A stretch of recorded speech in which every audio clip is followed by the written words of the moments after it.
Assalamualaikum warahmatullahi wabarakatuh dan salam sejahtera. Yang terhormat Dr. Haji Syahrul Yassin Limpo, Gubernur Provinsi Sulawesi Selatan Indonesia.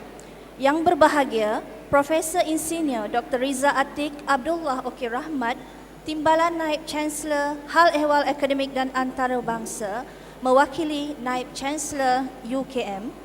Tuan yang terutama, Bapak Herman Praitno, Duta Besar Indonesia ke Malaysia.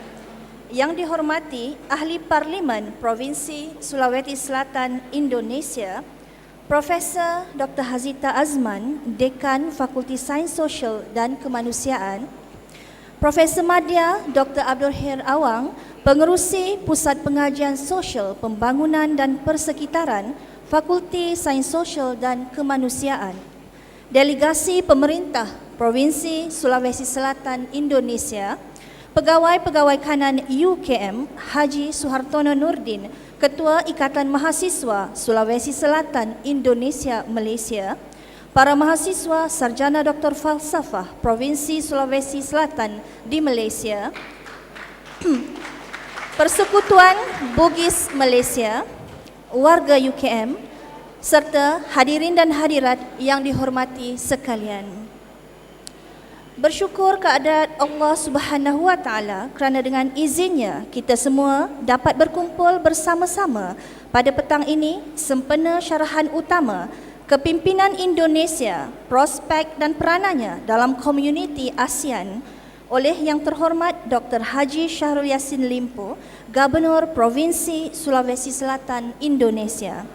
Majlis merakamkan setinggi-tinggi penghargaan atas kesudian Yang Terhormat Bapak Gubernur menyampaikan syarahan pada petang ini. Tidak lupa juga majlis mengucapkan terima kasih atas kehadiran para hadirin sekalian ke majlis syarahan ini.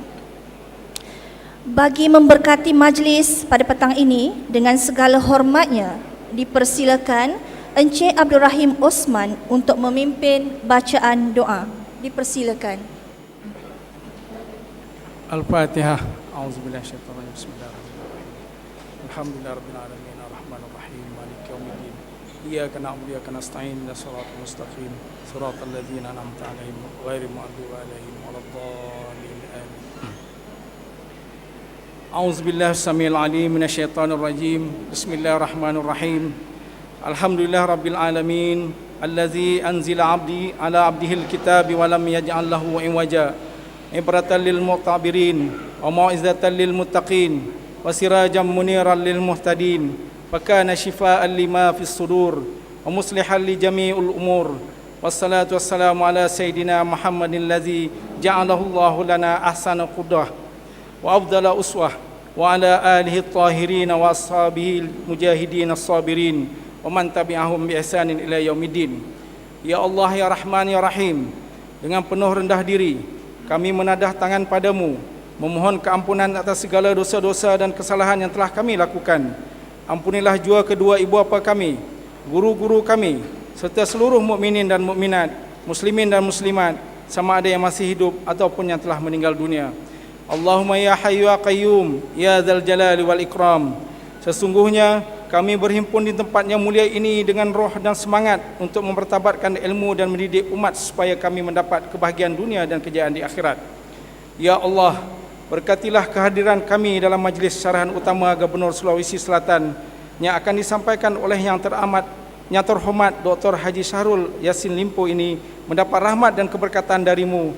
Jadikanlah majlis yang penuh bermakna ini mampu memberi manfaat dan kebaikan dalam kehidupan kami sebagai hamba-Mu. Kurniakanlah taufik dan hidayah-Mu kepada kami agar hubungan dua negara serumpun ini sentiasa segar dalam mempertabatkan ilmu yang berguna untuk agama, bangsa dan negara. Allahumma ya Hannan ya Mannan ya Badi'us samawati wal ard. Eratkanlah perhubungan antara kami untuk bekerjasama, mematuhi perintah Allah dan Rasul-Nya, menjalani kehidupan sebagai manusia yang berguna. Satukanlah hati-hati kami, eratkanlah silaturahim di kalangan kami. Padukanlah tenaga dan usaha kami untuk memartabatkan pendidikan demi mencapai kecemerlangan dan kegemilangan. Allahumma ja'alna jam'ana hadza jam'an marhuma wa tafarruqana min ba'dihi tafarruqan ma'suma. Rabbana la tuzigh qulubana ba'da idh hadaytana wa hab lana min ladunka rahmah innaka antal wahhab. ربنا آتنا في الدنيا حسنة وفي الآخرة حسنة وقنا عذاب النار وصلى الله على سيدنا محمد وعلى آله وصحبه وسلم سبحان ربك بالعزة عما يصفون وسلام على المرسلين والحمد لله رب العالمين تقبل الله منكم. Majlis merakamkan ucapan terima kasih atas bacaan doa sebentar tadi. Hadirin sekalian, majlis ini diteruskan lagi dengan ucapan alu-aluan oleh yang berbahagia Profesor Insinyur Dr. Riza Atiq Abdullah Okey Rahmat, Timbalan Naib Chancellor Hal Ehwal Akademik dan Antarabangsa. Dipersilakan. Bismillahirrahmanirrahim. Assalamualaikum warahmatullahi wabarakatuh. Salam sejahtera, salam satu Malaysia. Yang terhormat Dr. Haji Syahrul Yassin Limpo, Governor Sulawesi Selatan Indonesia, Tuan Yang Terutama Herman Prayitno, Duta Besar Indonesia ke Malaysia, yang dihormati ahli-ahli Parlimen, Dewan Perwakilan Rakyat Daerah Provinsi Sulawesi Selatan, Profesor Dr. Hazita Azman, Dekan Fakulti Sains Sosial dan Kemanusiaan, Profesor Madya Dr. Abdul Hail Hawang, Pengerusi Pusat Pengajian Sosial Pembangunan dan Persekitaran Fakulti Sains Sosial dan Kemanusiaan, rombongan pemerintah Provinsi Sulawesi Selatan, Haji Suhartono Nurdin, Ikatan Mahasiswa Sulawesi Selatan Indonesia Malaysia, mahasiswa kedoktoran Sulawesi Selatan di Malaysia, Persekutuan Persatuan Bugis Malaysia, warga UKM, serta hadirin dan hadirat yang dihormati sekalian.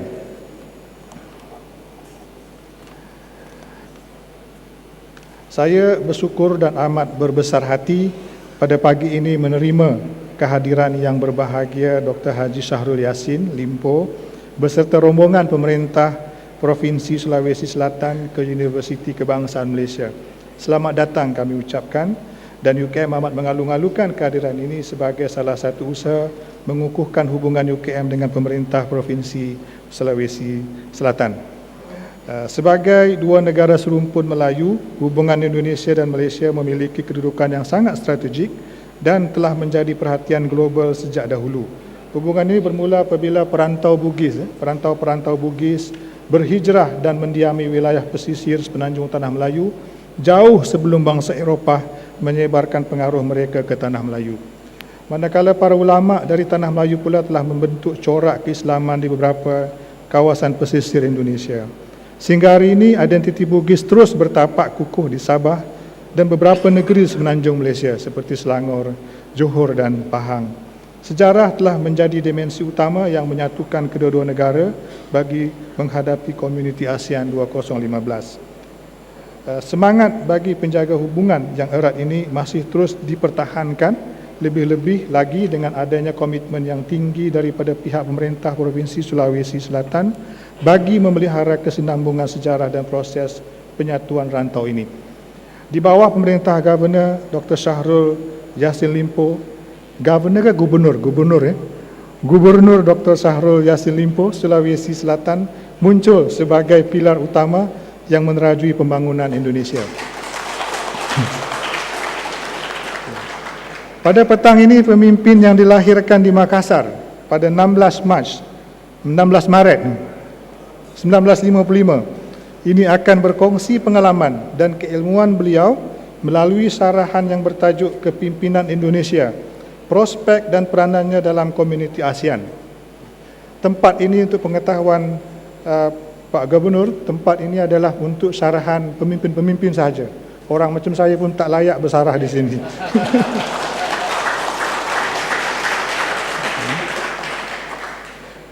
Governor Dr. Syahrul Yassin Limpo memulakan perkhidmatan sebagai pegawai pentadbir awam atau staf pemerintah umum pada usia 25 tahun.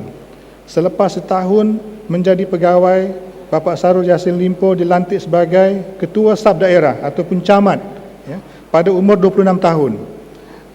Camat ni ADO kat sini, ADO. Dan pada tahun 1984 dan kemudian dilantik sebagai Setiausaha Daerah, Sekretaris Daerah Kabupaten Goa pada tahun 1991. Pada tahun 1993, beliau seterusnya dilantik sebagai Ketua Jawatan Komunikasi Masyarakat atau Kepala Biro Hubungan Masyarakat di peringkat pemerintah Provinsi Sulawesi Selatan. Sebagai seorang ahli politik, kerjaya politik Dr. Syahrul Yassin Limpo cukup hebat dan cemerlang. Pada usia 39 tahun, beliau telah menjadi bupati kepada daerah Kabupaten Goa selama 2 penggal. Bupati ni macam DO kalau kat Malaysia ni DO lagaknya. Pada tahun 2003, beliau mendampingi Haji Muhammad Amin Syam sebagai Timbalan Governor Sulawesi Selatan dengan tagline Don't Look Back. Jiwa dan pemikiran beliau yang mempunyai visi yang jauh telah memungkinkan menjadi Governor Sulawesi Selatan mulai tahun 2008. Dr. Syahrul Yassin Limpo meraih PhD dalam bidang undang-undang, hukum tata negara.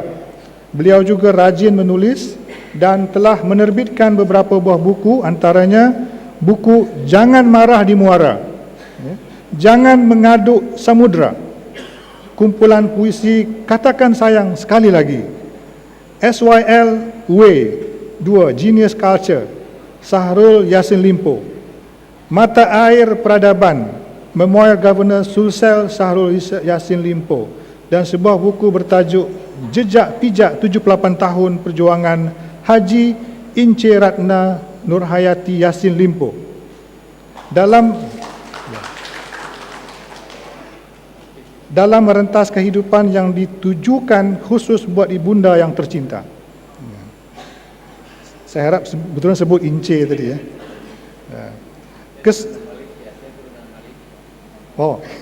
Terima kasih Pak.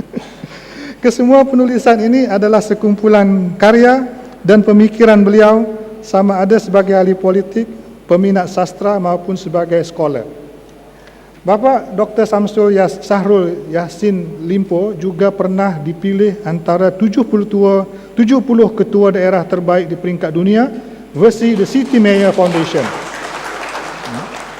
pada tahun 2012. Prestasi membanggakan yang terkini diterima oleh beliau adalah menerima anugerah Prasamya Purnakarya Nugraha, sebuah penghargaan termuka dan simbolik dalam pencapaian pemerintah dan pembangunan daerah di Indonesia. Penghargaan ini merupakan salah satu daripada 139 penghargaan kebangsaan dan antarabangsa yang telah diterima oleh pemerintah Provinsi Sulsel di bawah kepimpinan beliau. Governor Dr. Haji Syahrul Yassin Limpo adalah seorang pemimpin yang sangat berwawasan. Beliau adalah salah seorang pemimpin Indonesia yang memberi perhatian yang besar terhadap kemajuan dunia pendidikan dan menggalakkan rakyatnya belajar sehingga keluar negara, termasuklah ke UKM. Cuma dia tak pakai logo UKM. Logo UTM ramai, logo UKM tak nampak. Semangat bagi mempersiapkan pemimpin yang berilmu telah ditunjukkan oleh beliau dengan melancarkan polisi program kedoktoran luar negeri Pemprov Sulsel dengan tujuan untuk mempersiapkan sumber daya manusia yang memiliki keilmuan tinggi dan berwawasan global. UKM menjadi salah satu daripada institusi pengajian tinggi di Malaysia yang menjadi pilihan utama bagi calon-calon pelajar daripada Sulawesi Selatan bagi melanjutkan pendidikan pada peringkat doktor falsafah. Sejak tahun 2010, lebih kurang 60 orang pelajar calon PhD memilih UKM bagi melanjutkan pelajaran. Bilangan ini terbesar di beberapa fakulti di mana sebahagian besarnya berada di bawah Fakulti Sains Sosial dan Kemanusiaan atau FSSK. Pelajar sarjana dari Pusat Pengajian Sosial, Pembangunan dan Persekitaran FSSK UKM juga pernah membuat kunjungan ke Sulawesi Selatan sebagai sebahagian daripada keperluan khusus pengajian. UKM juga mempunyai hubungan yang erat dengan Universitas Hasanuddin dalam menjayakan seminar serumpun serta penerbitan akademik. Selepas 44 tahun penubuhannya, UKM terus mengukuhkan pencapaian dengan meningkatkan pencapaian dalam 6 keberhasilan utama dan berusaha menjayakan konsep mencabar konvensi sedia ada, challenging the convention, yang menjadi asas dalam mentransformasikan UKM.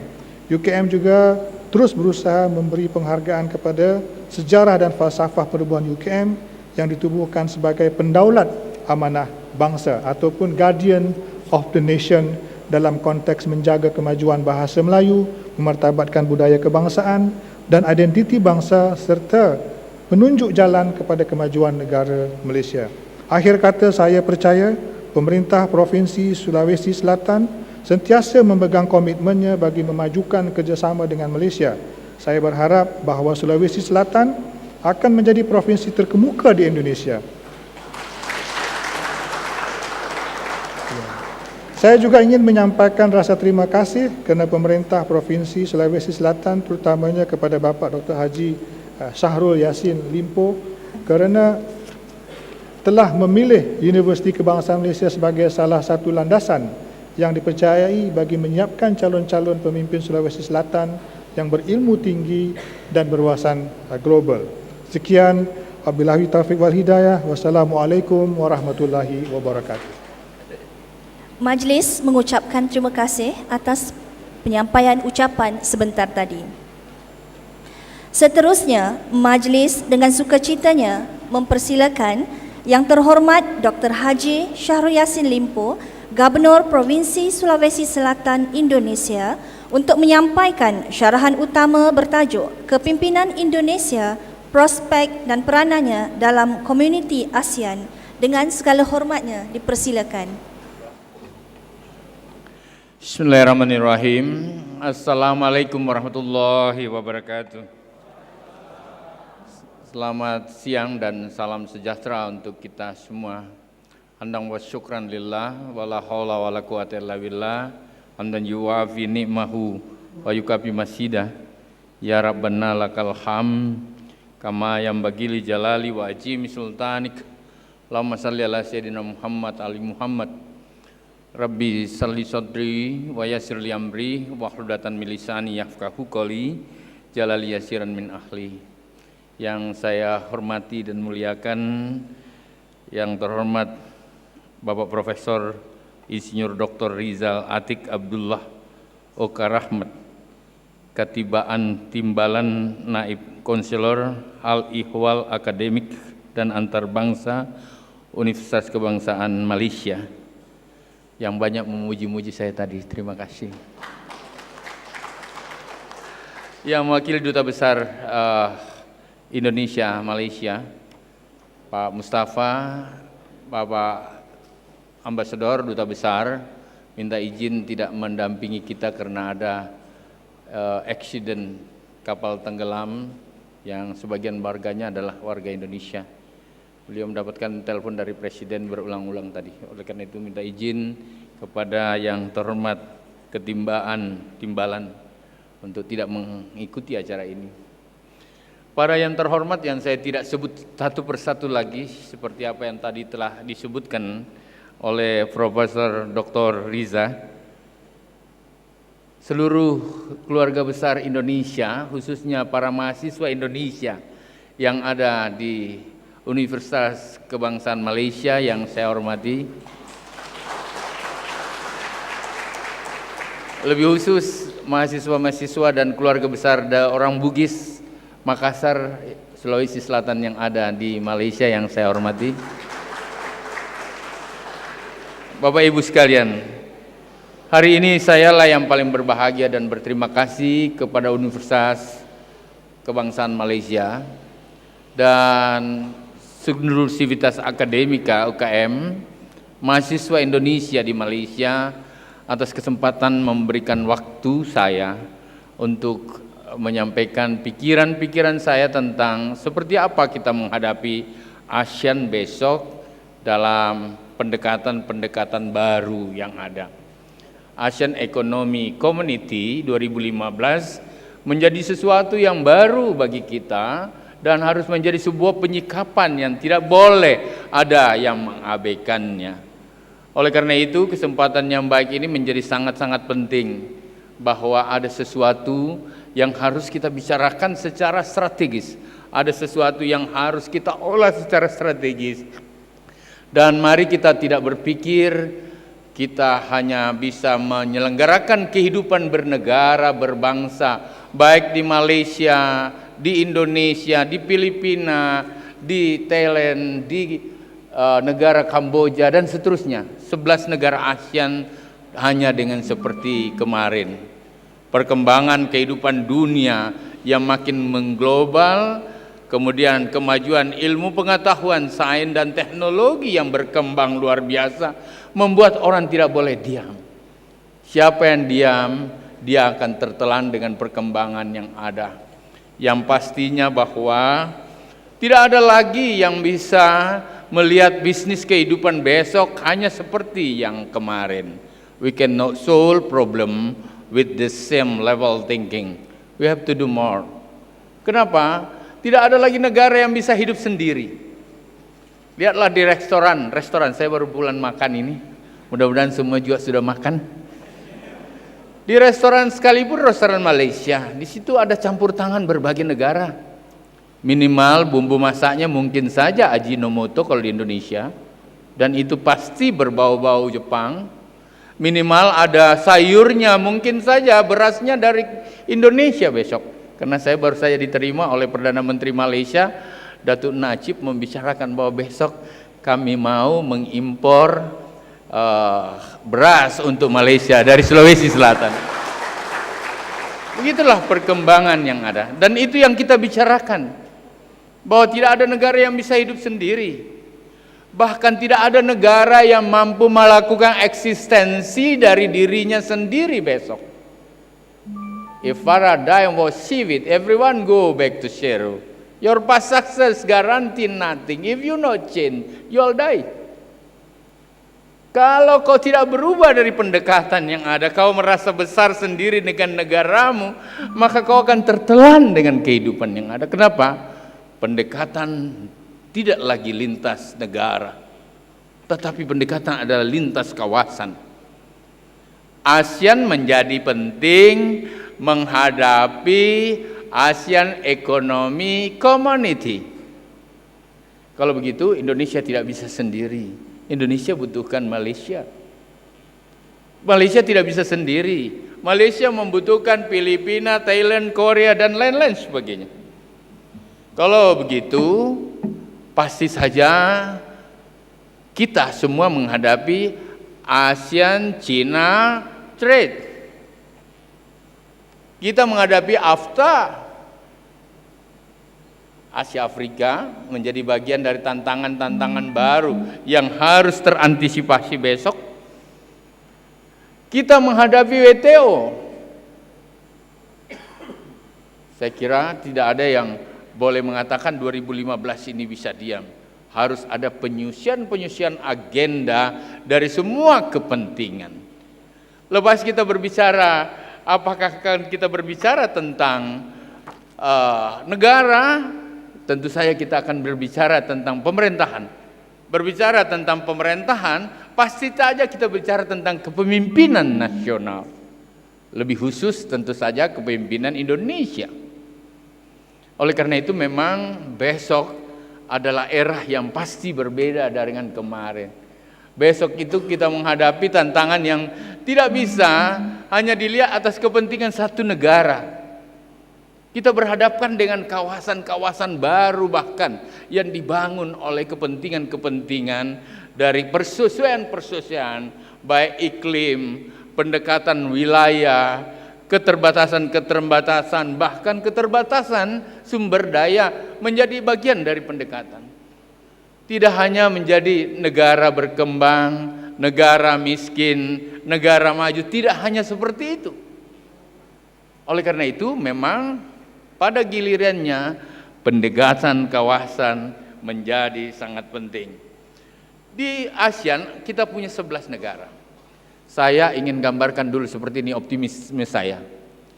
Amerika sudah pernah jaya di dunia, mengantar negaranya memiliki ekonomi dan kemudian ekonominya membuat rakyatnya menjadi sejahtera. Dia menjadi negara yang makin maju. Ekonomi yang maju membuat perkembangan-perkembangan yang lain menjadi makin bisa dilakukan. Amerika sudah lewat. Kemudian Eropa, negara Eropa juga melakukan hal yang sama. Negara Eropa berkembang, makin maju dan makin besar, ekonominya membaik, dan kemudian negara Eropa menjadi negara yang mampu mensejahterakan rakyatnya, mampu membangun pendekatan PDRB-nya lebih baik, GDP-nya lebih baik, gross domestic product-nya makin baik, kemudian income rakyatnya makin baik, hidup rakyat yang makin sejahtera, mereka bisa mengatur kemudian kehidupan ini. Eropa pun sudah lewati itu. Kalau begitu, sudah bukan gilirannya orang Amerika, bukan lagi gilirannya orang Eropa.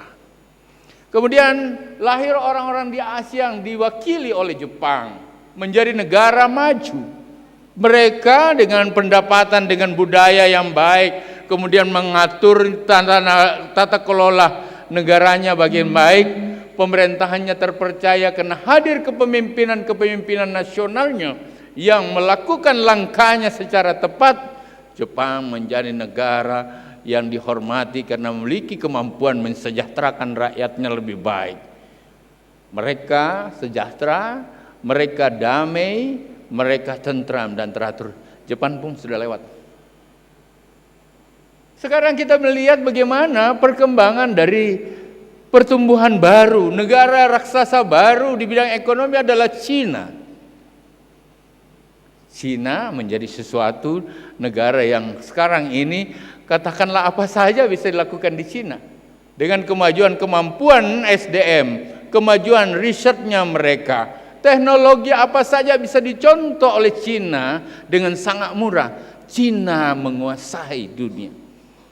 Era ini ada di depan Cina.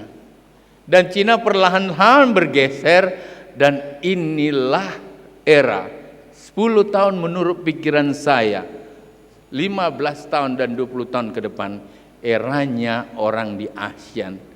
Ada Indonesia di dalamnya. Ada Indonesia di dalamnya, ada Malaysia di dalamnya, ada Filipina di dalamnya, ada Singapura di dalamnya, ada Vietnam di dalamnya, ada Myanmar di dalamnya, ada Brunei, Kamboja, Laos, dan Aceh. Inilah ASEAN. Ini semua terjadi di depan mata kita. Tetapi bagaimanakah pendekatan-pendekatan baru menghadapi tantangan itu? Mampu ndak ASEAN menjadi satu kawasan yang terintegrasi? Mampu nggak menjadi kawasan yang terinterdependensi dan saling tolong menolong gaya Indonesia di dalamnya? Bahkan saya ingin katakan, Datuk, minta maaf, inilah gilirannya Indonesia memimpin ASEAN untuk menjadi negara yang makin maju dan terkemuka di depan. Syaratnya cuma hadir nggak integritas yang baik, baik dari segi kepemimpinan maupun bernegara, berbangsa oleh masing-masing negara ASEAN. Oleh karena itu saya ingin mengajak dulu kita, mari kita melihat bagaimanakah karakter ASEAN Community yang akan kita hadapi besok. Karena haruslah tantangan-tantangan ini menjadi bagian-bagian yang besok mau atau tidak, suka atau tidak, ini akan terjadi. Yang pertama adalah besok masyarakat ekonomi ASEAN atau ASEAN Economic Community 2015 kita masuki, karakternya adalah menjadi pasar tunggal. Di ASEAN dari 11 negara itu satu pasar. Satu pasar dengan basis produksi di mana saja. Di Malaysia bisa buat, di Indonesia bisa buat, di Kamboja biasa mamar, tapi ASEAN menjadi pasar yang tidak bisa ditutup. Karena kita sudah menandatangani Open Sky di 2015. Tidak ada lagi border negara yang secara ketat di ASEAN.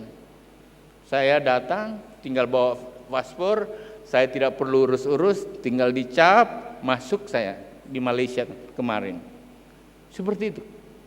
Oleh karena itu ciri yang pertama dari negara ASEAN yang bisa terintegrasi dan kuat, ASEAN ini menjadi pasar tunggal kita. Dengan jumlah penduduk yang cukup besar, antara lain Indonesia 240 juta orang, adalah negara keempat terbesar yang ada di dunia.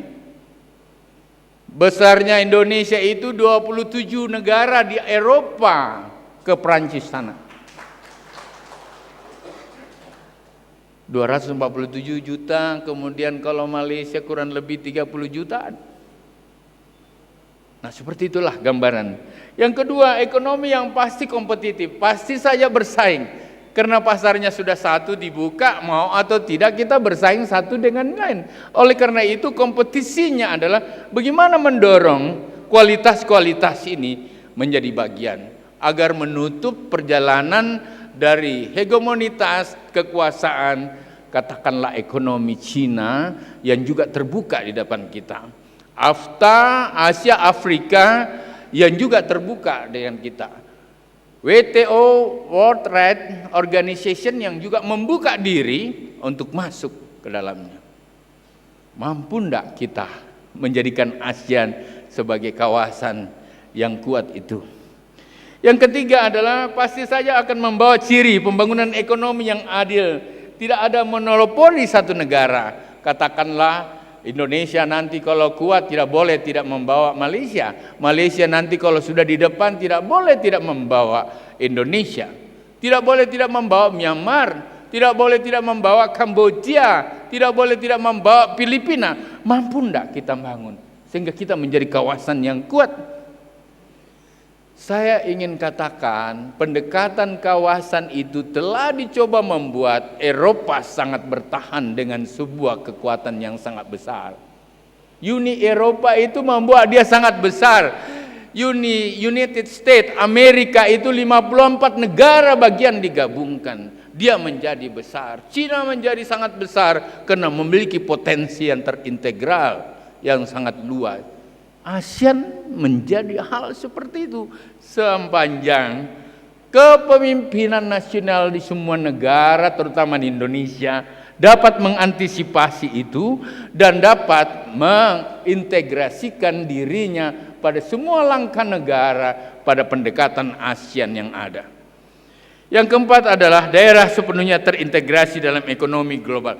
Tidak ada lagi kabupaten, provinsi yang ada di Indonesia yang tidak masuk dalam pendekatan-pendekatan global. Katakanlah di Sulawesi, di Indonesia itu ada 34 provinsi, ada 548 kabupaten kota.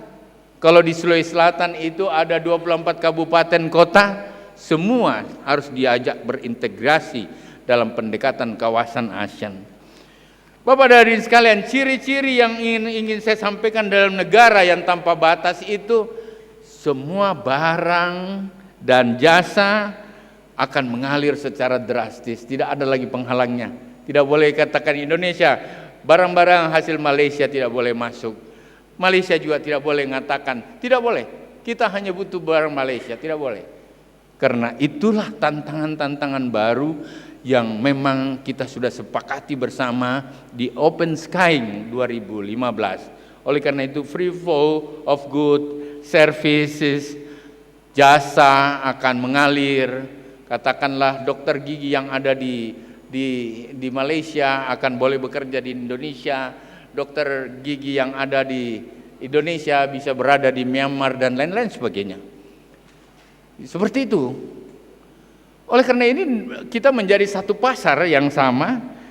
Investasi begitu. Saya tadi sudah hari ini melakukan 3 pembicaraan dengan investor-investor dan pengusaha-pengusaha besar yang ada di Malaysia hari ini. Termasuk saya punya resort marmer yang banyak di Sulawesi Selatan. Saya punya semen, saya punya nikel, saya punya gas, saya punya minyak. Ayo mana pengusaha Malaysia? Masuk sini. Nah, ternyata seperti itu. Oh, saya ketemu developer tadi, Mr. Brian ketemu dari sini, developer terbesarnya. Saya butuh marmer. Bawa sini. Saya bilang akhir Juli kita tanda tangani sama-sama memorandum of understanding ini. Saya ketemu dengan sebuah institusi perdagangan yang hebat di Malaysia yang mau menanam nenas dengan pisang besar karena kontraknya kepada Cina dan Thailand Korea sangat besar. Kalau begitu di sini katanya tanahnya terbatas. Saya bilang bawa sini. Ternyata insya Allah kita akan tanam nenasnya orang Malaysia di Indonesia. Itulah tantangan yang pasti kita hadapi besok. Kita hadapi permodalan yang satu. Oke, saya butuh membangun rumah-rumah pegawai, rumah-rumah miskin, rumah-rumah sederhana di Indonesia. Saya datang ke sini ketemu Mr. Brian yang developer. Kalau begitu modalnya dari saya. Kita bangun di sini. Untungnya kita bagi-bagi. Kamu ketemu dengan pengusaha saya, kamu ketemu dengan bank saya. Seperti itu dalam pendekatan yang sangat pragmatis. Senang atau tidak 2015 kita pasti hadapi. Sebaliknya, tenaga kerja murah juga mengalir. Maafkan saya senang sambil sedih, banyak pembantu rumah tangga dari Indonesia di Malaysia ini. Seperti itu. Tenaga kerja yang poor, yang miskin mengalir ke daerah yang berkembang. Nah, ini juga sebuah tantangan, tidak yang bagus-bagus saja. TKW dari mana-mana mengalir ke negara yang maju menjadi sebuah fenomena dan tantangan. Dan itulah menjadi pemimpin nasional, apa di Malaysia, apa di Indonesia tidak mudah. Yang seperti ini tidak boleh dibiarkan. Bahkan tidak hanya itu, orang-orang yang pintar, ya brain drain-nya itu yang pintar, yang hebat, profesor, doktor saya yang belajar sini, kemungkinan nggak mau pulang di Indonesia, banyak. Karena mungkin gajinya lebih tertarik di Thailand, di Korea. Ini semua yang membuat pemimpin tidak boleh tidur. Kalau tidak nanti daerah yang belum berkembang, Indonesia yang belum maju itu ditinggalkan oleh orang-orang pintar. Ditinggalkan oleh profesor, doktornya. Padahal mestinya tidak. Se-ASEAN ini mari kita sama-sama pikirkan, dan seorang pemimpin nasional, terutama di Indonesia, tidak hanya boleh berpikir untuk Indonesia. Kenapa? Mau atau tidak, suka atau tidak, ASEAN terintegrasi menjadi satu. Saya ingin buktikan itu dalam contoh dari data yang ada. Saya ini nggak jalan nih. Next, ASEAN Economy Performance, saya mau kasih lihat. Saya ingin perlihatkan data. Mana sih? Oke.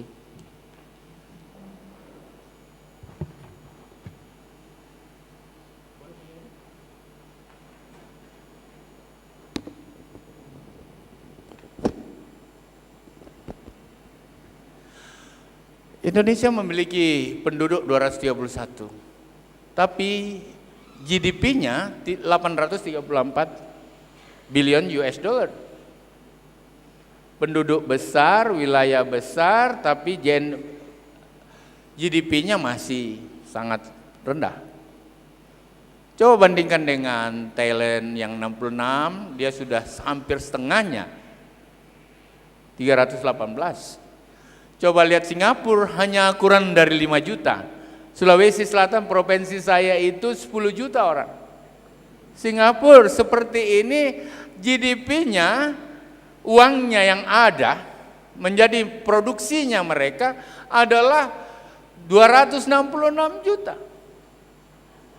266 billion US dollar, setara katakanlah kasar-kasarnya 2.666 triliun.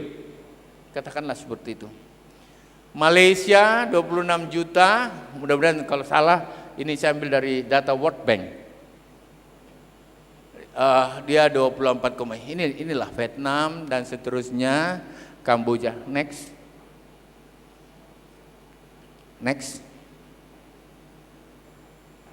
Ini. Kenapa seorang pemimpin nasional, terutama Indonesia, tidak boleh membiarkan ada negara di ASEAN bersoal? Atau kepedulian sesama ASEAN harus dimunculkan. Atau dengan kata lain, paradigma baru orang-orang pinter, paradigma baru pemimpin Indonesia dan pemimpin nasional di ASEAN tidak boleh lagi dengan cara berpikir yang lalu. If paradigm was CV, everyone go back to zero. Your past success guarantee nothing. If you not change, you will die. Kalau begitu, mari kita lihat data ini. GDP per kapita kita naik luar biasa, tiba-tiba ada krisis. Krisis terjadi, apa akibatnya? Ini lihat di 2008, satu krisis semua menjadi minus pertumbuhannya. Minus. Yang tidak minus cuma Indonesia 3,93%. Jadi kalau ada satu ekonomi satu negara bersoal, apakah dia bersoal secara politik, secara sosial, apalagi secara ekonomi dan secara budaya, maka dia akan mempengaruhi negara ASEAN lainnya. Kalau satu turun, maka semua turun. Dari tiga, kurang lebih seperti ini datanya. Apa yang ingin saya sampaikan bahwa sebenarnya negara ini terintegrasi, kita suka atau tidak. Kita suka atau tidak. Next, saya cuma ingin perlihatkan sekarang HDI, Human Development Index kita atau IPM bahasa Indonesianya itu kita membaik Indonesia. Indonesia punya prospek menjadi negara yang masuk dalam 10 besar kemajuan dunia pada 10-15 tahun ke depan. Itu prospek kita. Kenapa Bapak sekalian yang sama saya hormati?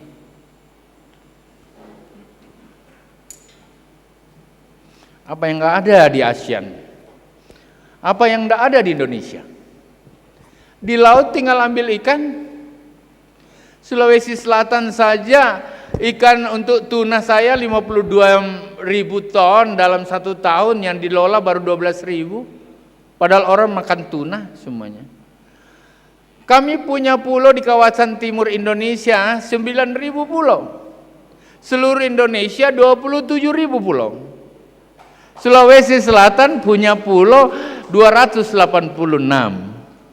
Provinsi saya punya pulau 286. Semua pinggir pulau adalah rupiah dan dolar, termasuk ringgit.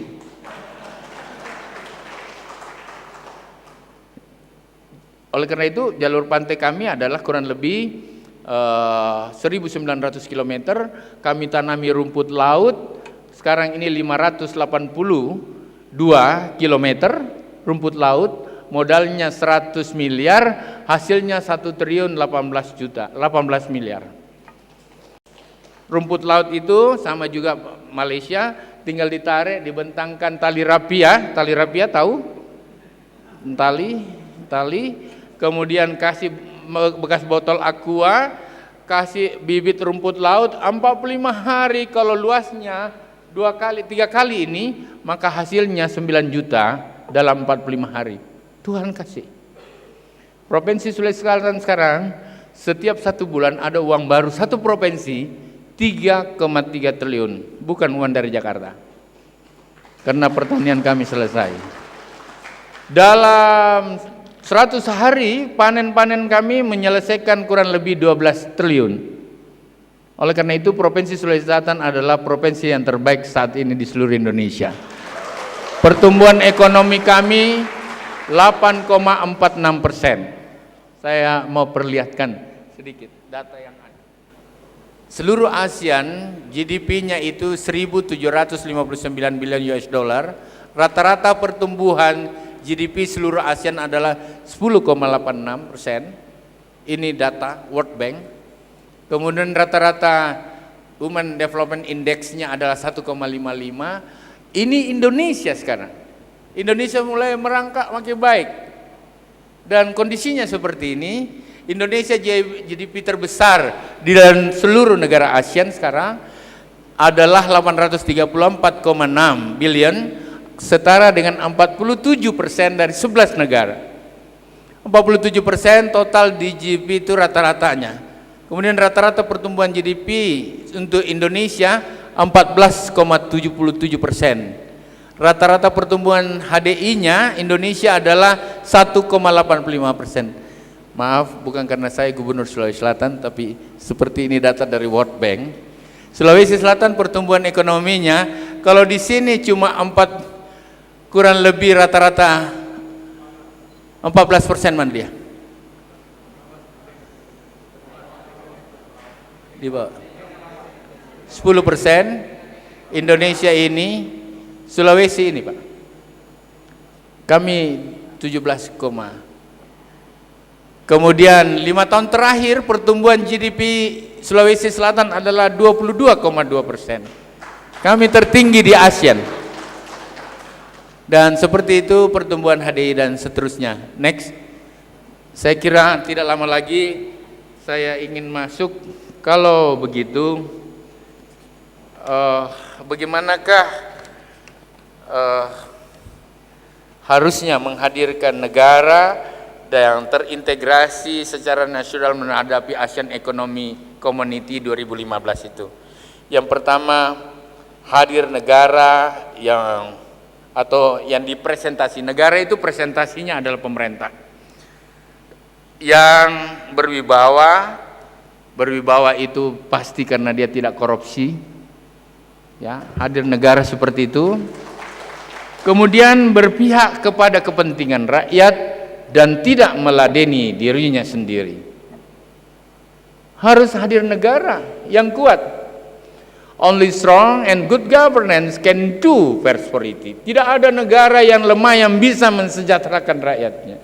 Oleh karena itu kita punya kewajiban sama-sama memperkuat negara. Yang kedua adalah semua negara ASEAN membuka ruang bagi hadirnya bisnismen, trader, produsen, industri, pabrikasi tanpa beban. Dan jangan ada yang mengusik-usik dunia bisnis itu. Jangan dipersusah-susah. Inilah wawasan-wawasan kepemimpinan dari semua level, di semua negara, harus bisa membuka ruang bagi bisnismen yang bergerak tanpa beban. Sekali lagi, tanpa korupsi. Kalau hadir seperti itu, hadirlah para pengusaha yang happy bergerak di bidangnya dan dijaga oleh kita semua. Yang ketiga adalah pasti membutuhkan kehadiran kesadaran hukum dan penerapan hukum secara konsisten. Tidak ada negara dan kehidupan negara yang bisa maju tanpa penegakan hukum yang baik, tanpa kesadaran hukum dari seluruh warga masyarakatnya. Dan sebagai fenomena yang juga menjadi bagian-bagian dari tuntutan baru Indonesia, lebih khusus tuntutan baru mendunia, adalah hadir di kehidupan yang demokratis. Demokratis itu berarti menjaga kedaulatan seluruh warga negara di dalamnya, dan tidak ada kezoliman dan kesewenang-wenangan oleh siapapun yang tidak terjaga oleh aturan hukum yang ada. Saudara-saudara sekalian yang sama saya hormati, oleh karena itu bentuk-bentuk optimalisasi konsepsi kepemimpinan di Indonesia dan di nasional itu antara lain hadirlah pemimpin yang kemudian mendorong agar semua pihak bisa memahami apa-apa yang menjadi sumber dayanya dan kekuatannya, sehingga antara negara dengan negara bisa dibicarakan. Saya lama bicara dengan Perdana Menteri Malaysia tadi, dan begitu banyak yang kita bisa saling sharing bersama. Malam ini insya Allah saya juga akan diundang makan malam lagi untuk memfollow up seperti apa yang ada. Kemudian menumbuhkan penyadaran akan peluang dan tantangan kepada stakeholder terkait isu-isu keterlibatan negara dalam AEC, ASEAN Economic Community, seperti sekarang ini. Saya dan kita semua negara harus mengajak kita memahami tantangan, tuntutan era baru itu, kalau kita mau hidup lebih baik. Dan juga kita harus pahami bahwa mari kita menutup larinya tenaga kerja yang sudah terdidik, ahli dokter-dokter itu lari ke negara lain. Pulanglah ke negaramu. Kau bisa belajar di UKM, cocok mi itu. Tetapi kalau kau selesai mi doktermu pulang kau. Kalian kan harus mengajar di sana 240 juta orang. Berbahaya bagi ASEAN. Kalau kalian tinggal semua di Malaysia, bersoal nanti Indonesia miskin, nyerbu ke sini. Repot Malaysia. Oke, oleh karena itu seperti itu. Mari kita mendorong penyadaran itu. Yang paling penting juga mendorong pemerintah yang efektif menciptakan lingkungan di mana semua tidak ada perbedaan-perbedaan yang secara signifikan. Tidak ada lagi ketidaktaraan. Kehidupan baru itu adalah kehidupan yang penuh ketoleransi dan transparansi. Kehidupan baru itu membutuhkan participatory system. Kehidupan baru itu membutuhkan jaminan aturan law enforcement yang cukup. Kehidupan baru itu menunggu ada katakanlah kinerja yang kuat, akuntabilitas publik. Kalau saya menjadi gubernur, maka tuntutan publik pada saya adalah nggak boleh tidur. Saya harus kerja. Kalau kau menyandan doktor, jangan bikin malu-malu kalau ditanya, ilmumu tidak jelas. Iya, harus kita pertanggungjawabkan. Saya disekolahkan kemari, pulang harus hebat. Antara lain itu akuntabilitas publik. Sama diri kita nggak bisa bertanggung jawab bagaimana kepada bangsa, negara, dan rakyat. Akuntabilitas publik menjadi pendekatan baru. Pendekatan baru yang lain, kita harus mau merasa setara. Kita ladeni orang karena kesetaraan. Kita ladeni orang karena hak-hak human right yang harus kita hormati. Kita ladeni orang berdasarkan profesi yang mereka miliki dan harus kita pertanggungjawabkan. Kemudian yang paling penting adalah juga di sebuah negara terjamin stabilitas aturan dan hukum, menjamin hak-hak dasar seperti pendidikan, kesehatan menjadi penting. Ada 5 hal yang saya jaga betul di Sulawesi Selatan. Yang pertama, ideologi dan politik yang berjalan dalam kendali, yang tidak boleh menabrak rasa nasionalisme, rasa kebangsaan dan cinta tanah air. Saya jaga itu. Itu yang pertama. Yang kedua, hadir pemerintahan yang meladeni, berpihak pada rakyat dan tidak semena-mena, tidak meladeni dirinya sendiri dan tidak korupsi. Sulawesi Selatan provinsi 3 tahun berturut-turut menyandang dan mendapatkan penghargaan wajar tanpa pengecualian dengan predikat clear and clean. Seperti itu Bapak sekalian. Oleh karena itu yang ketiga adalah tidak hanya membutuhkan upaya-upaya yang sebatas pemerintah, ekonomi harus didorong. Dan ekonomi itu tidak hanya pangan. Kami punya beras 2,6 juta ton overstock. 900 yang kami makan sendiri di Sulawesi Selatan, 2,6 juta itu dimakan 21 provinsi di Indonesia. Prospek berikutnya kami coba untuk masuk ke Malaysia, karena Malaysia mengimpor 2 juta. Kami siap. Ya, seperti itu. Dan pangan yang kami siapkan sekarang di Sulawesi Selatan bukan hanya pangan dari darat. Kami mempersiapkan pangan dari laut. Kami mempersiapkan pangan dari hutan. Dan wujudnya adalah dikelola secara industri yang berbasis fabrikasi hasil sains, riset, dan teknologi. Besok kita akan menghadapi pendekatan-pendekatan baru dari sumber daya alam yang dikelola dengan pikiran-pikiran keilmuan, dengan teknologi-teknologi baru, sehingga semuanya bisa bermanfaat. Bayangkan sekarang batu bara bisa diolah menjadi bahan bakar minyak. Bahkan bahan minyak bisa diolah menjadi katakanlah makanan. Itu wujud teknologi baru. Itu wujud dari perkembangan baru. Batu bara yang kita lihat hanya batu, kok bisa dimakan? Kita menghadapi perkembangan teknologi baru, teknologi nano. Teknologi nano itu Samsung, saya ketemu CEO-nya Samsung di Singapura dan katakan 15 tahun ke depan Samsung mau berhenti menjual elektronik. Mau berhenti membuat televisi Samsung, handphone Samsung, sudah. Mau apa? Mau membangun teknologi nano itu.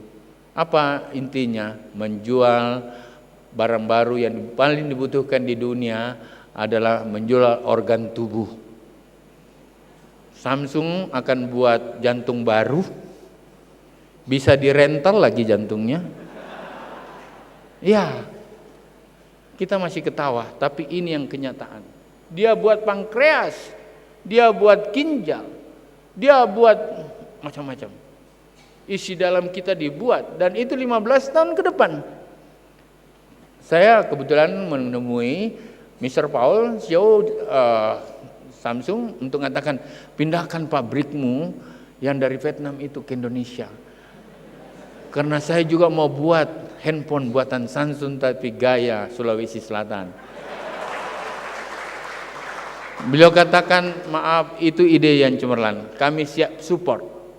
Tahun depan insya Allah dari Sulawesi Selatan, dari Universitas Hasanuddin bersama kerjasama dengan Gubernur Pemerintah Provinsi Selatan akan keluar handphone buatan Indonesia dari Makassar tahun depan. Semua piranti lunak dan kerasnya sementara sudah dalam observasi final. Tahun depan kami masuk di industrinya. Saya orang Indonesia harus buat handphone. Masa banyak begini dokter nggak bisa buat handphone? Kira-kira begitulah Pak Wakil Rektor yang saya sampaikan, bahwa teknologi yang kita hadapi adalah teknologi nano. Oleh karena itu pemimpinnya nggak boleh gatek amat. Gatek tahu? Apa itu ya? Gagal teknologi, kasihan. Nggak paham teknologi, nggak melek teknologi, nggak boleh. Itulah berarti kita yang pada posisi mulai makin paham dengan teknologi, sains kita makin banyak, makin baik, riset kita makin baik, berarti kita adalah bagian dari masa depan. Kita adalah pemimpinnya besok, bukan lagi yang dengan gaya yang kemarin. Bukan lagi pemimpin yang hanya memiliki 3 fitur menghadapi tantangan. 3 fitur itu zamannya saya menjadi camat, zamannya saya menjadi bupati. 3 fitur itu adalah telepon, SMS, kemudian kamera foto-foto. Jadi kalau masih ada mahasiswa UKM hanya 3 fitur, tidak cocok dia di UKM.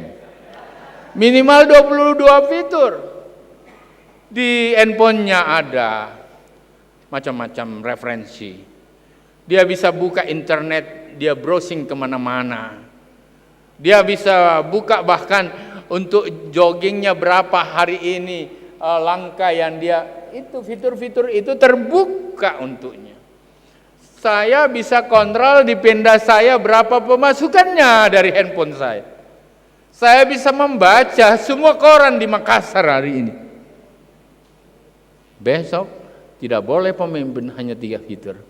Pemimpin yang 3 fitur adalah pemimpin masa lalu. Saudara-saudara sekalian, oleh karena itu memang kita berharap agenda teknis pemimpin nasional ASEAN Economic Community menghadapi krisis komunal, pangan, energi, dan solidaritas. Yang pertama, mau mengajak, jadi pemimpin yang baru itu tidak hanya pikir lingkungan yang sangat pendek. Tidak hanya pikir pangan itu hanya padi, jagung. Tapi pangan itu dari laut. Ikan bisa dirubah jadi nasi sekarang. Minimal jadi mie. Rumput laut kan bisa jadi mie, bisa jadi nasi. Hutan tidak hanya untuk ditebang menjadi kayu, menjadi rumah. Hutan, sagu itu bisa menjadi mie. Itulah contoh-contoh besok. Makanya kita harus optimis menghadapi itu. Yang kedua, menjaga kohesi masyarakat. Kohesi itu saling menghargai. Boleh kamu orang Malaysia, saya orang Indonesia, tapi niat yang tulus kita pasti menyatukan kita. Mari kita hidup sama-sama. Jadi kohesi-kohesi ini dijaga. Bolehkah agamamu berbeda dengan agamaku? Indonesia bahkan Islam mengenal itu. Dalam surah Al-Mu'minun ayat 51 sampai 55 jelas. Ya, kau telah kuutur rasul-rasul membawa risalah-risalah dan kitab-kitab dengan ajaran masing-masing. Tapi sebenarnya agama adalah satu dari Allah. Kalau begitu kita damai. Tidak perlu ada pertentangan yang tercrossing dan terlalu jauh. Kita jalankan ibadah kita menurut syariat Islam. Kita jalankan pemerintahan kita menurut syariat Islam. Tapi tidak perlu mengusik yang lain. Dan tidak perlu ada agama juga yang merasa bahwa dia paling benar. Mari kita jalan menurut pendekatan syariah dan istiqamah kita masing-masing. Itulah yang menjaga kohesi. Dan kemudian mendorong perspektif jangka panjang secara bersama. Kalau begitu satu ASEAN harus duduk sama-sama pemimpinnya. Inilah gilirannya. ASEAN itu kalau ini bumi, Amerika di sini, Eropa di sini, Cina di sini, kira-kira begitu, ada Jepang di sini, ASEAN di tengah-tengah. Udaranya bagus. Antara siang dan malam cukup. Tidak banyak salju. Ada wilayah di tempat tertentu 3 bulan airnya menjadi batu. Kita di ASEAN tidak. Masa mau kalah? Enggak. Mari kita satukan sebuah visi ke depan bersama. Sehingga kehidupan besok itu, saya ingin katakan kalau saya lihat data kau tadi masih timpang. Ada yang $3.000, ada yang di atas. Boleh sajikan datanya yang $3.000? Income per kapita. Ada yang hanya 2.000, Myanmar masih rendah, Kamboja, Laos. Kita berharap ada kesepakatan kita besok tidak boleh di bawah standar of living manusia rata-rata. Artinya di atas 5.000 US dollar per orang. Kalau begitu kira-kira setara dengan 50 juta per tahun.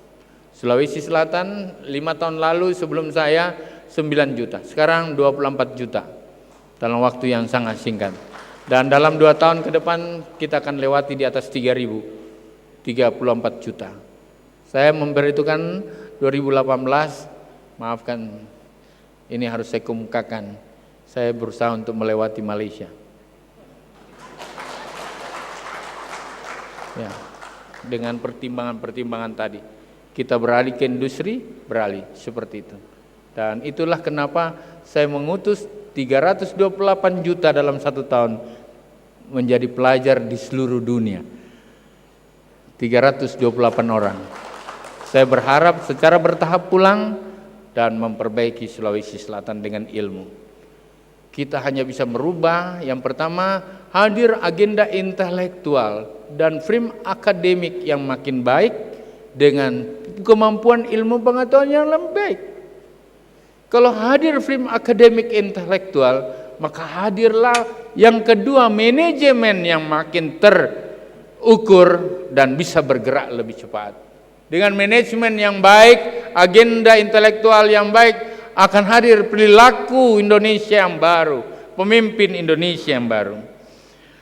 Bapak dan hadirin sekalian, saya kira itulah yang dapat saya sampaikan. Ini masih panjang sebenarnya, tapi saya lihat bapak-bapak juga udah capek, saya juga sudah capek. Yang jelas, kalau begitu, menurut pikiran saya, Prof, di ASEAN harus ada kredo dan dalam tol besar.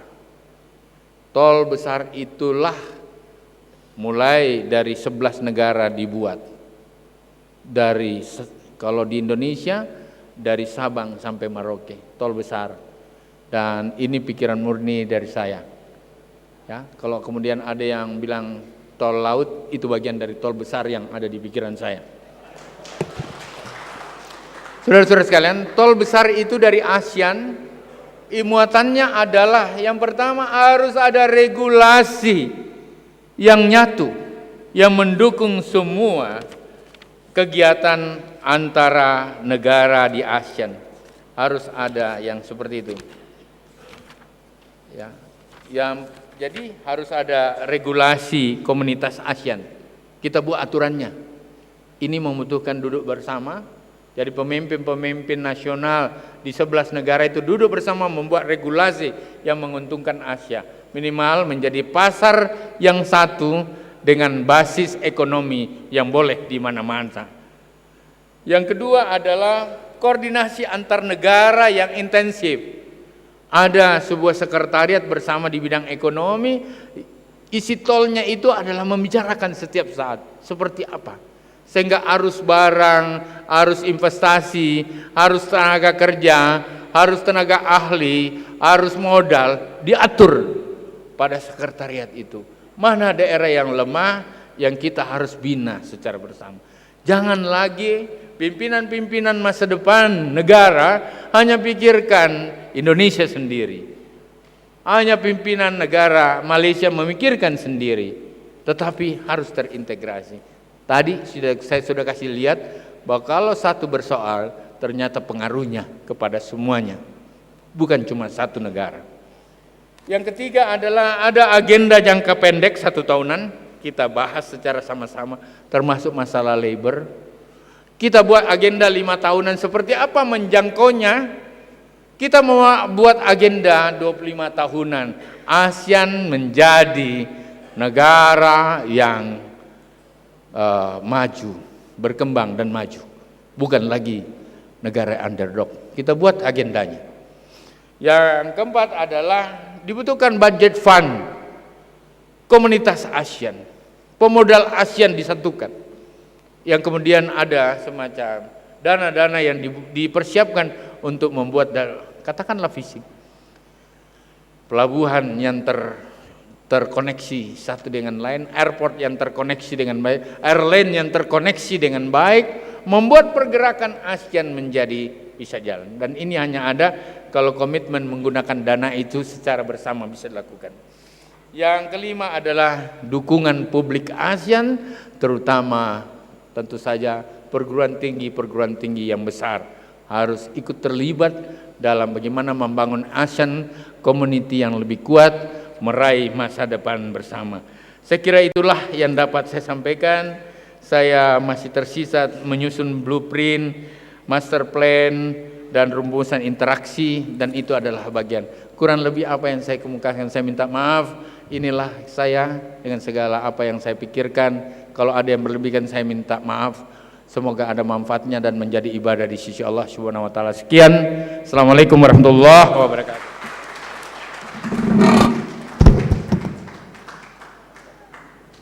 Majlis merakamkan ucapan terima kasih kepada Yang Terhormat Bapak Gubernur atas penyampaian syarahan sebentar tadi. Tepukan gemuruh untuk Yang Terhormat Bapak Gubernur Provinsi Sulawesi Selatan, Indonesia.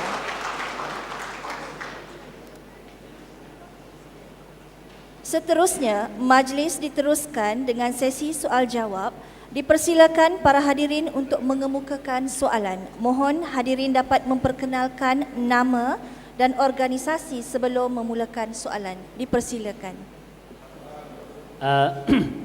Bapak Gubernur yang kami hormati, saya Najmuddin Muhammad Rasul dari Universitas Andalas Padang, Sumatera Barat, Indonesia, yang sekarang menuntut ilmu di sini. Pertama, saya ingin sampaikan selamat kepada Pak Gubernur yang mempunyai visi global. Dan memang begitulah pemimpin Indonesia, pemimpin ASEAN, memiliki visi yang jelas ke depan, berani, tegas ya. Bukan menggaris bawah yang sekarang nih Pak, tapi memang berani dan tegas untuk memimpin Indonesia ke depan. Yang ingin saya persoalkan ada 2 hal Pak Gubernur. Pertama, gagasan ide Pak Gubernur untuk membuat masyarakat ASEAN kuat dan besar di masa depan. Sebetulnya Pak Gubernur ada yang lupa tadi. bagaimana memberdayakan sekretariat ASEAN yang ada. Yang selama ini ketika Indonesia Orde Baru itu sangat bagus agenda sekretariat jenderal ASEAN itu. Sekarang tak ada terdengar lagi. Jadi Pak Gubernur tadi akan bikin tol ASEAN, membicarakan ASEAN segala macam. Barangkali Sekjen ASEAN ini sangat membantu ide Pak Gubernur itu. Itu yang pertama. Yang kedua, di dalam memajukan Sulawesi Selatan tadi saya dengar, Bapak mengirim masyarakat Sulawesi Selatan sebanyak 360 orang ke seluruh dunia. Saya ingin mempertanyakan adalah pertanggungjawaban finansial yang Bapak keluarkan sebesar itu setiap tahun. Akhir-akhir ini Indonesia akan masalah dana bantuan sosial itu dikasih tinta merah. Saya mohon penjelasan Pak Gubernur dari mana mencari uang sebanyak itu dan untuk berapa lama ini? Berterusan itu tidak mungkin. Assalamualaikum warahmatullahi wabarakatuh. Maaf, namanya aku lupa tapi dari Andalas, Universitas Andalas. Terima kasih, ini tanggapan yang sangat berkualitas dan sangat bagus. Sekretariat ASEAN dulu berfungsi luar biasa, ya.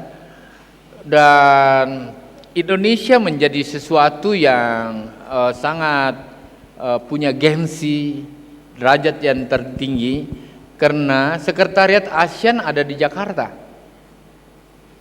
Tetapi kemudian karena kita terpuruk, karena kita berbagai persoalan terjadi dalam kehidupan kenegaraan kita, sekretariat ini tak laku lagi. Hampir tidak pernah ada yang menyentuhnya lagi. Bahkan negara-negara ASEAN tidak mengakui lagi sekretariat ASEAN itu. Karena sampai sekarang ini saya tidak pernah mendengarkan ada peran-peran yang dilakukan di situ. Ini menjadi tantangan. Inilah yang harus kita gugah dan sadarkan bahwa sebenarnya sudah ada embrio, sudah pernah berfungsi maksimal menjaga ASEAN. Dan itu dihormati dengan negara-negara lain. Apa yang ingin saya tegaskan Bapak sekalian, adik-adik saya, para mahasiswa, para yang terpelajar yang saya banggakan, kalau begitu memang sebuah negara dihormati negara lain kalau ekonominya membaik. Oleh karena itu bagi kita di Indonesia, ekonomi yang baik hanya ada kalau hadir pemerintahan yang baik. Pemerintahan yang baik hanya hadir kalau ada kepemimpinan yang memang baik. Kepemimpinan yang seperti apakah itu? Yang pertama yang cerdas. Nggak bisa yang pemimpin yang bodoh itu. Yang kedua, ya, dan seperti itu memang. Yang kedua adalah pemimpin yang clear enough. Bersihnya tidak boleh diragukan. Bagaimana mengatur 240 juta orang kalau tangannya pernah kotor atau memang turunan kotor? Nggak bisa. Yang ketiga adalah kapabilitasnya tidak diragukan. Bukan baru mencari-cari. Dia teruji. Dia teruji. Waktu dia jadi bupati, apa prestasinya? Waktu dia jadi gubernur, apa prestasinya? Maafkan saya, maaf. Ini forum akademik, saya harus hargai. Ya. Saya waktu camat, saya camat toladan di Indonesia. Saya waktu bupati, saya bupati percontohan otonomi pertama di seluruh Indonesia. Saya gubernur sekarang adalah peraih Prasamya Purnakarya Nugraha, peraih penghargaan tertinggi. Saya mendapatkan bintang Mahaputra utama dari negara. Jumlahnya enggak ratusan. Saya memberi makan 21 provinsi sekarang. Maafkan, kita nggak boleh uji coba. Ini berbahaya. Ya, saya tidak menyebut siapa-siapa, bukan pilpres ini. Mungkin besok itu teman-teman anak-anak saya dari Andalas, kau punya tugas itu. Jadi hadirkan clever enough, clean enough, kapabilitasnya enough. Tidak boleh sembarangan. Yang ketiga, dia mesti courage. Tadi udah dibilang harus berani.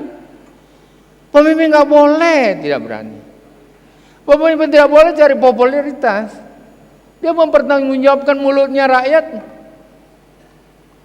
Dan yang kelima, menurut pikiran saya, pemimpin yang dibutuhkan, karena itu representasi negara di sana, adalah yang mampu mengkomunikasikan pada semua level.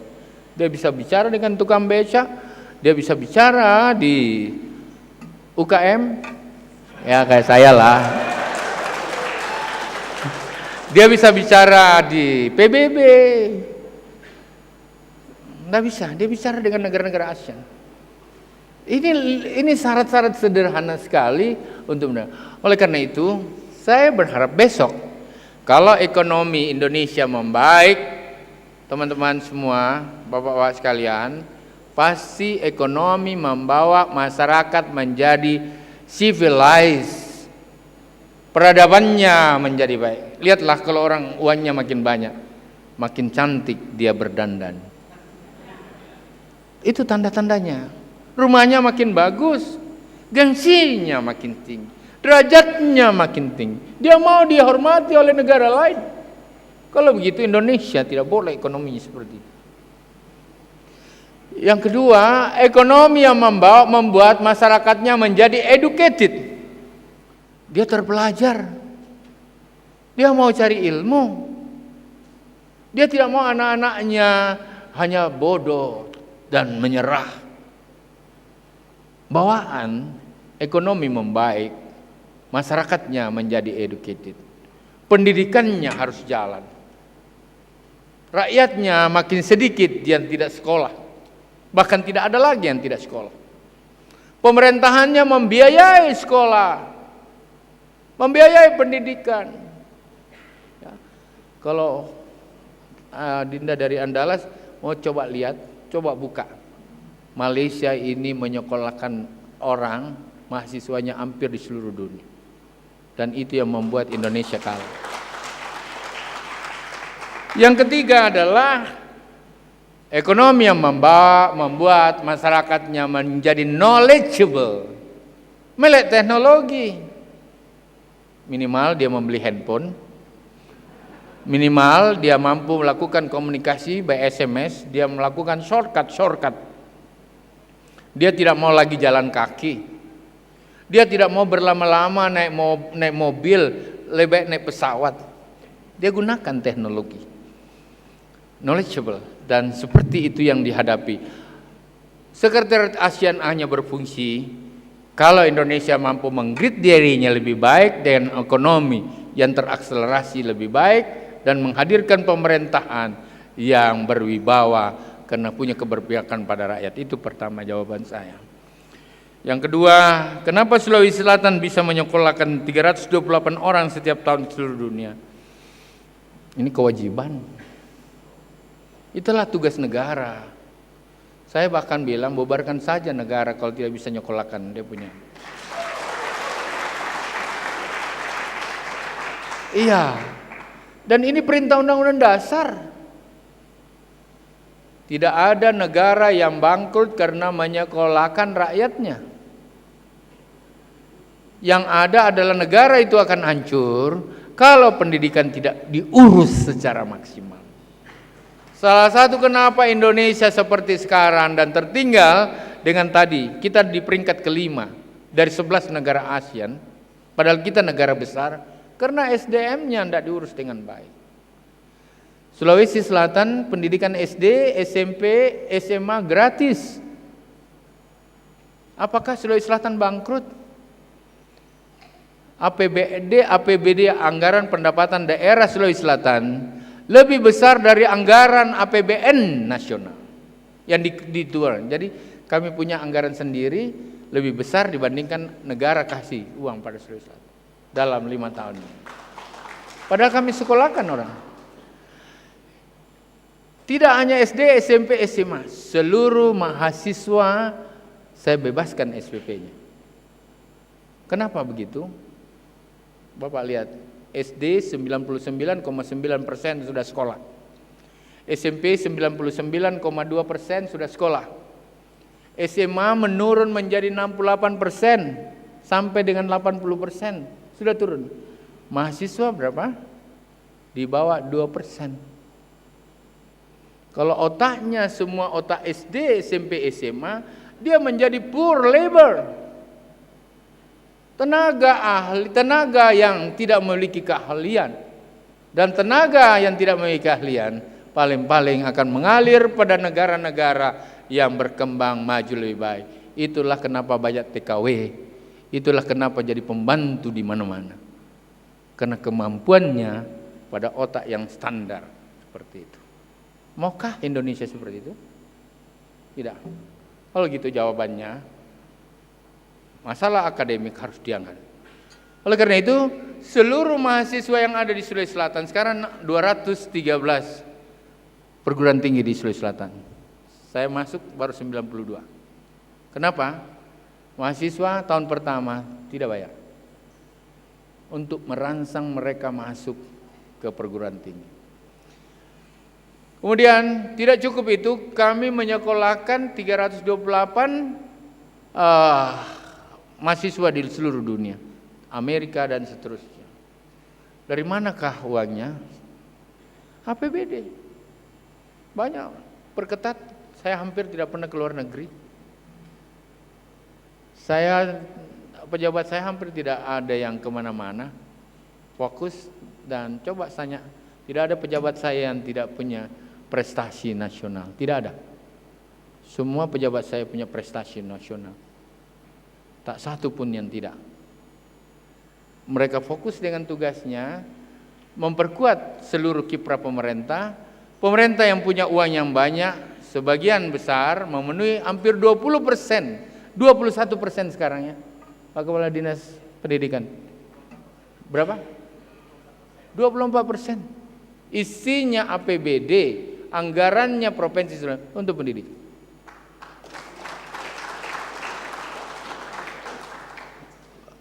Diknas prestasi nasional pendidikan berapa? Pendidikan prestasi nasional seluruhnya 7 prestasi nasional. Tidak ada dinas saya yang tidak punya prestasi di sini. Nah itu. Nah oleh karena itu saya kira ini menjadi bagian dari kesadaran kita bahwa dana yang ada harusnya cukup. Provinsi seluruh Indonesia memiliki kemampuan yang cukup. Tidak harus ke luar negeri semua, itu masing-masing punya strategi. Tapi kalau menyangkut anggaran, menurut saya semua tersedia dalam APBD yang ada di daerah. Terima kasih, sekian. Assalamualaikum warahmatullahi wabarakatuh.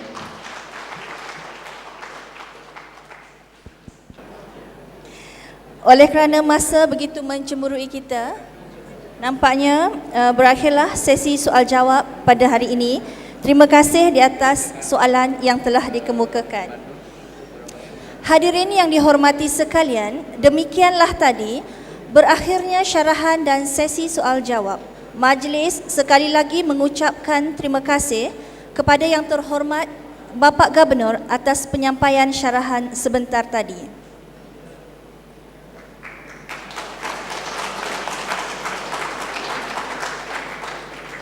Untuk makluman para hadirin sekalian, sempena majlis syarahan utama ini, kita akan menyaksikan pemeteraian surat hasrat atau LOI antara UKM dan pemerintah Provinsi Sulawesi Selatan.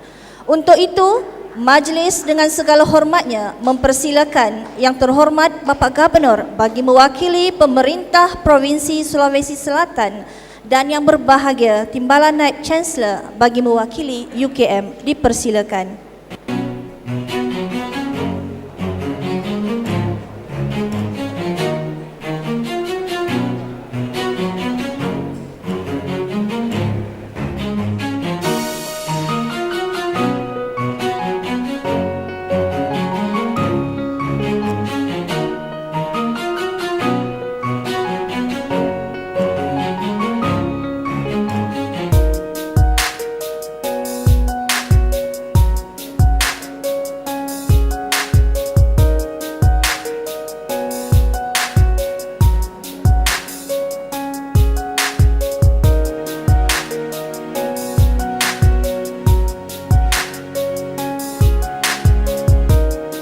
Seterusnya, majlis pertukaran dokumen LOI antara UKM dan pemerintah Provinsi Sulawesi Selatan Dipersilakan.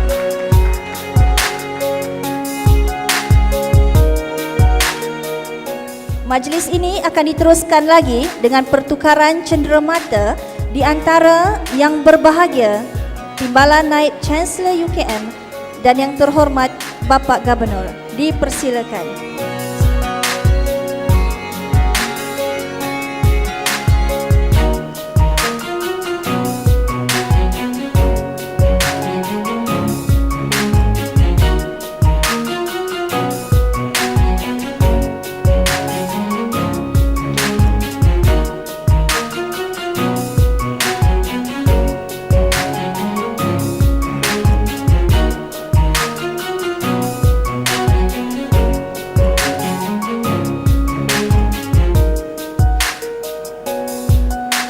Majlis mengucapkan ribuan terima kasih. Hadirin sekalian, dengan berakhirnya penyampaian cenderamata sebentar tadi, maka berakhirlah majlis syarahan kita pada petang ini.